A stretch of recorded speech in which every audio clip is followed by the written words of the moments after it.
Olá, internet brasileira! Tudo bem com vocês? Hoje lhes trago mais uma das maravilhas do mundo dos games. Um tremendo clássico e nostálgico. Talvez por ter marcado a infância de muitas pessoas. Pois bem, pelo título do vídeo você já deve saber do que eu tô falando. E sim, é ele mesmo, o Crush. Aquele onde você, quando era criança, pegava o Aku Aku e nunca sabia o que de fato ele falava. E falando nisso, deixem nos comentários como os que vocês chamavam ele. Eu chamava ele Budga, mas brincadeiras à parte, hoje vamos falar do Iceberg do Crash Bandicoot. E caso você tenha caído de paraquedas nesse vídeo, eu recomendo que você dê uma olhada nos meus vídeos anteriores de Iceberg, que lá eu conto detalhadamente como é que funciona.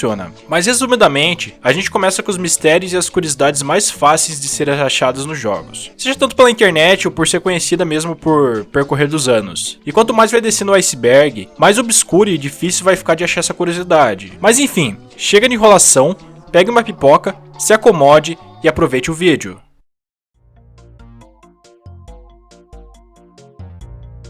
Quando o Crash, a trilogia, foi lançada, a de PS4, existia um código no seu manual que ele destravava uma demo do Spyro the Dragon, e a sequência era cima, cima, baixo, baixo, esquerda, direita e quadrado, tudo isso feito no menu principal. E quando foi testado esse código, por incrível que pareça, acontecia realmente algo, mas para isso era necessário selecionar o último game da franquia, que era o Warped, e digitar o código. Alguns usuários acreditavam que isso seria um easter egg ou algo do gênero, porém na realidade hoje a gente sabe que era simplesmente só o trailer do novo jogo do Spyro, sendo uma divulgação do novo jogo, digamos.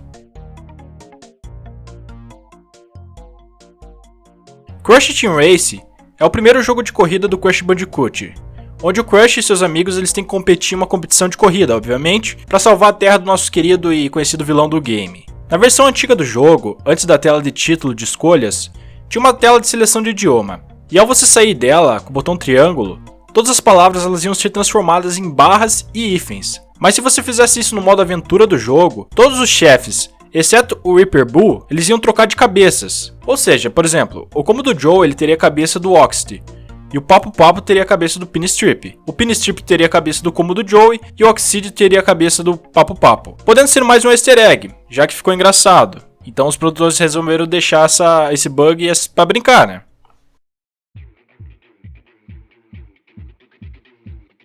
Storm Ascent se trata de uma fase deletada do primeiro jogo da franquia. E tudo isso porque ela tinha uma dificuldade muito absurda, mas é possível você jogar ela com alguns truques, onde você baixando a versão beta do game que contém essa fase, ou até mesmo você pode pegar algum código do Game Shark e colocar nele, que você consegue liberar a fase. Mas nos dias de hoje é muito mais fácil, até porque na versão remasterizada da trilogia é possível você encontrar essa fase sem problema algum. E já adianto que ela é bem difícil mesmo, mas meu amigo, sou meio suspeito de falar também. Visto que depois que você joga Cuphead, por exemplo, que é um jogo de aventura complicadíssimo, eu acho que nenhum jogo de aventura fica difícil. Mas fica aí a curiosidade, se alguém quiser desafiar suas habilidades, essa seria a sua fase perfeita.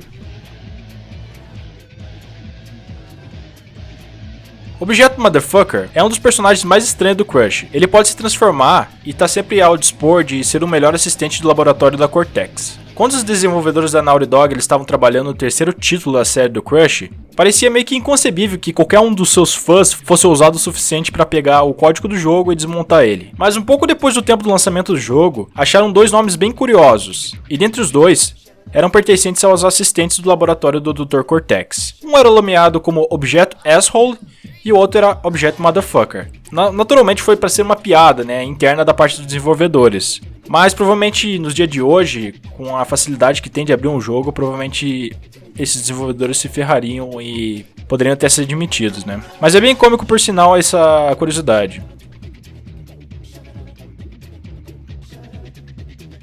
Nitro Oxide é um dos personagens do jogo Crash Team Racing, sendo um dos vilões do chefe do jogo, onde infelizmente não é possível jogar com ele na primeira versão. Mas se você utilizar um código no Game Shark, você consegue sim jogar com ele, sendo a única forma de conseguir. Então os usuários que são não adeptos a usar trapaças nos jogos, na época nem faziam questão e ideia de que era possível isso. Talvez só depois de anos, com o surgimento da internet, muitos ficaram surpresos com esse código.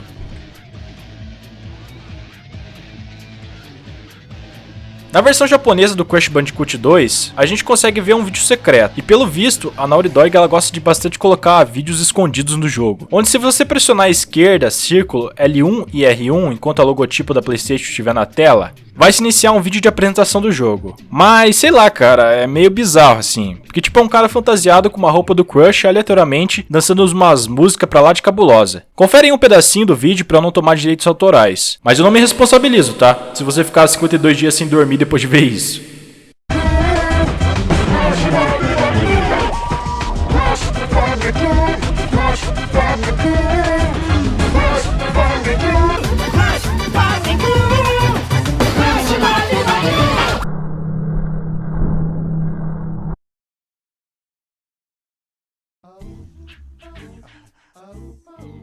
Da mesma forma que anteriormente eu citei, essa é mais uma fase removida do Crash Bandicoot 1. Porém, dessa vez essa fase ela não tem como se desbloquear nem por código. No YouTube eu consegui encontrar esse vídeo mostrando um protótipo de como ela seria. E o motivo dela ter sido removida é que tinha muito efeito, colorações e detalhes.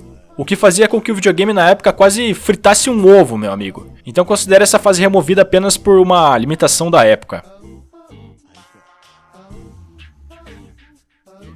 Bom, antes de tudo eu gostaria de explicar o que seria o Crush protótipo, onde é nada mais e nada menos que o Crush 1, porém em algumas fases em testes. Então nele é possível você ver algumas alterações nas fases, e uma que deve ser falado é Sunset Vista, sendo extremamente mais difícil na versão do protótipo do jogo, fazendo muitas pessoas baixar essa versão apenas por ser mais desafiadora, digamos.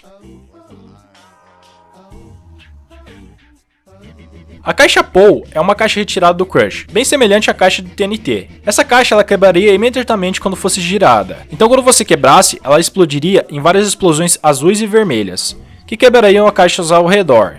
Mas elas não acertavam o Crush, então não dava nenhum dano para ele. Essa caixa ela só foi encontrada em 3 níveis na versão inicial do jogo. Alguns falam que a caixa ela pode ter sido removida do jogo devido às semelhanças com o bloco POW da série do Super Mario, além da falta de utilidade, porque visto que só o giro do Crush já quebra praticamente todas as caixas que estão ao redor dele.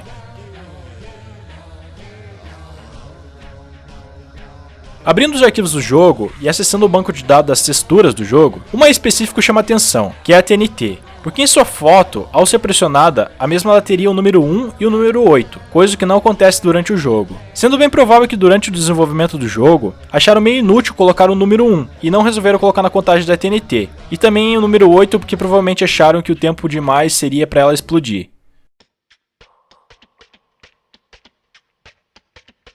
Considere esse tópico uma coisa meio boba, porém sendo apenas uma curiosidade e cômica. E como vocês vão perceber, eu vou citar bastante a versão do protótipo do Crush, justamente pelas alterações em algumas coisas.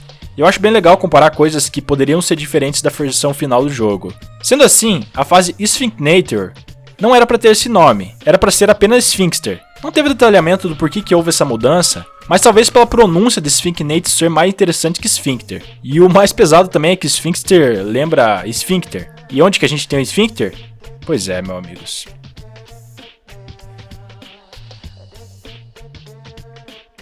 Os irmãos Komodos são dragões de Komodo geneticamente modificados, conhecidos como Joey e Moe. O Joey é magrinho e com muita velocidade, que consegue girar por muito tempo até ficar tonto. Já o Moe, por outro lado, ele já não pode ser tão rápido como seu irmão, mas também oferece uma força bruta ao mesmo tempo, e ele também é muito bom com espadas. Os dois em si foram projetados por Charles Zembillas para o primeiro Crush, mas eles foram cortados do primeiro jogo e movidos para a sequência do Crash Bandicoot 2. Eles ainda têm uma trilha sonora de como seria a luta contra o chefe, e também são apresentados na cutscene inicial 2D cortada do Crush, que seria uma cutscene apresentando o jogo em forma de animação, que é essa aí que vocês estão vendo no vídeo. Antes eu preciso te explicar o que é Pocket Station, onde foi uma miniatura de videogame criado pela Sony, para servir ao mesmo tempo como um assistente pessoal e um memory card para o PlayStation, estilo memory card do Dreamcast, e foi lançado exclusivamente no Japão em 23 de dezembro de 1998. E o aparelho em si era bem parecido com um Tamagotchi, e basicamente ele servia como complemento para alguns jogos, e obviamente dentro deles estava o Crash Bandicoot 3, onde se você iniciasse o jogo e colocasse o Pocket Station ativado no console, você conseguiria liberar um minigame do Crash no Pocket Station. E esse minigame do Crash era como se fosse basicamente o bonequinho do Tamagotchi, onde você tinha que alimentar ele, dar banho, fazer minigames e afins. Bem interessante e diferente. E novamente vamos falar do protótipo do Crush, onde se você ir nessa fase, nessa versão do jogo, você vai encontrar uma caixa extra escondida na fase bônus, que não tá na versão final do jogo, levando a gente a pensar por que diabo tiraria uma caixa da versão final. E a única teoria que eu realmente consigo pensar sobre isso é que na hora de arrumar alguma coisa na versão final do jogo, acabaram esquecendo de colocá-la novamente, e ficou sem a bendita caixa. Mas claro, isso não altera em nada na experiência do jogo, até porque é apenas uma caixa. Mais um nome estranho na programação dos jogos, porém dessa vez não é muito pesado. Esse nome foi dado por um robô com tentáculos da fase que vocês estão vendo aí no vídeo.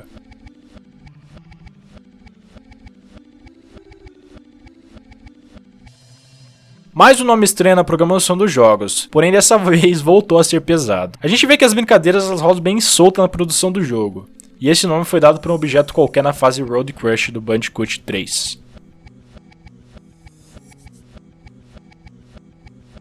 Essas fases foram removidas os estágios bônus, sem algum motivo aparente, não sei se é por alguma limitação ou algo do tipo, porém curioso. Cortex nasceu numa família cheia de palhaço, então ele queria fazer ciência, mas infelizmente a sua família zoava muito ele, e ele acabou se vingando deles, fazendo uma explosão que acabou matando a todos. Mesmo depois de explodir em pedaços, as peças elas ainda ficam flutuando no espaço, e alguém poderia coletar todas as partes e reconstruir e destruir outros planetas, com o Cortex. Mas claro, são apenas teorias, nunca aconteceu isso de verdade na história do Crush. Ok, vamos lá. Primeiramente, seguindo as histórias do jogo, a gente descobre que o Neo Cortex era apaixonado por Tawna, uma das raposas do personagem do Crush, e uma de suas criações. E nisso, a Tawna ela conhece o Crush, e ela acaba voltando a atenção toda pra ele, ou seja, gostando do Crush. E o Cortex, ele fica com ciúmes e vai atrás do Crush por conta disso, em busca dela, inclusive sendo um dos inícios do jogo. Também sabe que o Cortex ele nunca foi atraído por humanos, já que ele os odiava, graças a todo o bullying que ele sofreu dos humanos e também como a sua família não apoiava ele. Então ele nunca se apaixonou por uma mulher, até que ele criou Tawna, que não era humano e ele acabou se apaixonando, fazendo as pessoas acreditarem que na verdade o Cortex é uma raposa disfarçada, e por ser um cientista ele conseguiu disfarçar seu verdadeiro visual. Mas sei lá, eu acho essa teoria um pouco estranha. Um palhaço bêbado tatuou o Cortex com um N na testa, e como a gente já sabe, o N significa nerd, e também há na verdade outra versão desse pequeno fato. A outra era que alguns valentões do mal fizeram isso com ele, mas como o jogo mal toca na origem do Cortex, a gente não sabe exatamente qual que é a verdade. E esse aqui, pra fechar com chave de ouro, é muito engraçado. Teve uma época nos Estados Unidos onde uma prostituta ela começou a ficar bem famosa, porque em seus cartões ela utilizava a imagem do Crush, sendo algo totalmente estranho. E se alguém quiser ligar e contratar um serviço especial do Crush, fica à vontade aí, tá? E bom pessoal, eu juro que eu tentei achar mais coisas da camada 5, mas infelizmente eu não encontrei nada relacionado aos tópicos do iceberg na internet. Mas toda a informação que eu encontrei eu tentei trazer tudo pra vocês. Sendo assim, eu agradeço a você que assistiu esse vídeo até o final. E se você não conferiu meus outros vídeos de iceberg, dá uma passada lá que eu tenho certeza que você vai curtir. Não esqueça de se inscrever se ainda não é inscrito pra acompanhar novos vídeos do canal. E é de graça, você não gasta nenhum minuto do seu tempo. Enfim, muito obrigado por assistir esse vídeo e até a próxima.